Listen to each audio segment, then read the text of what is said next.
গুৱাহাটী মহানগৰীৰ অট্টালিকাই এতিয়া ডকাইতৰ গেঙে প্ৰৱেশ কৰিছে। তৰোৱাল ডেগাৰলৈ প্ৰৱেশ কৰা এই ডকাইতৰ দলৰ দৃশ্য চাওক, ভয় লগা দৃশ্য। মুখত কাপোৰ বান্ধি অহা এই ডকাইতৰ দলে আনকি আক্ৰমণ কৰিছে অট্টালিকাৰ সুৰক্ষাকৰ্মীৰ ওপৰতো।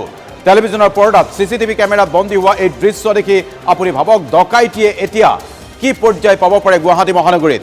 মুখত কলা কাপোৰ পিন্ধি অহা দুৰ্বৃত্তৰ হাতত আছে অস্ত্ৰ শস্ত্ৰ আৰু এনেকৈয়ে নিশা হলে একোটা অট্টালিকাক টাৰ্গেট কৰি লৈছে ডকাইতৰ দলে। প্ৰথমে কিছু সৰজমিন তদন্ত আৰু তাৰ পিছত আক্ৰমণ প্ৰত্যাক্ৰমণ। দুৰ্দৰ্শ ডকাইতৰ ডেগাৰৰ ঘাপ পৰিছে এজন নিৰাপত্তাৰক্ষী বা সুৰক্ষাকৰ্মীৰ হাতত। নাম তেওঁৰ দুলেন ডেকা। গুৱাহাটী মহানগৰীৰ মুৰলী এপাৰ্টমেণ্ট আৰু ৰামধন ৰেচিডেন্সি এপাৰ্টমেণ্টত সোমাইছিল অস্ত্ৰধাৰী ডকাইত। চিচিটিভি কেমেৰাত বন্দী হৈছে ডকাইতৰ দলৰ এয়া প্ৰৱেশৰ ভিজুৱেলছ। এই চাঞ্চল্যকৰ ঘটনাক লৈ এতিয়া তীব্ৰ প্ৰতিক্ৰিয়াৰ সৃষ্টি হৈছে জাপৰিগুগত।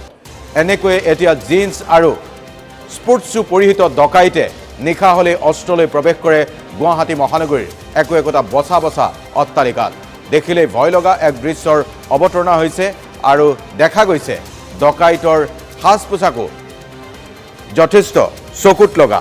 জিন্স আৰু টি চাৰ্ট পৰিহিত, স্পৰ্টছ শ্বু পৰিহিত এই ডকাইত আৰু মুখত লৈ আহে কলা কাপোৰ। চিচিটিভিলৈও চকু আছে তেওঁলোকৰ। আৰু এনেকৈয়ে এতিয়া গুৱাহাটী মহানগৰীৰ আদ্যবন্ত একোটা পৰিয়ালক টাৰ্গেট কৰি লৈছে ডকাইতৰ দলে।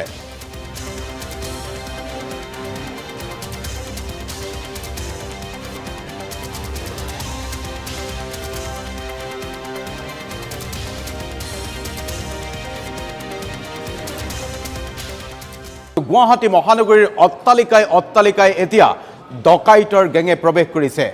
তৰোৱাল ডেগাৰলৈ প্ৰৱেশ কৰা এই ডকাইতৰ দলৰ দৃশ্য চাওক, ভয় লগা দৃশ্য। মুখত কাপোৰ বান্ধি অহা এই ডকাইতৰ দলে আনকি আক্ৰমণ কৰিছে অট্টালিকাৰ সুৰক্ষাকৰ্মীৰ ওপৰতো। টেলিভিছনৰ পৰ্দাত চিচিটিভি কেমেৰাত বন্দী হোৱা এই দৃশ্য দেখি আপুনি ভাবক ডকাইতিয়ে এতিয়া কি পৰ্যায় পাব পাৰে গুৱাহাটী মহানগৰীত।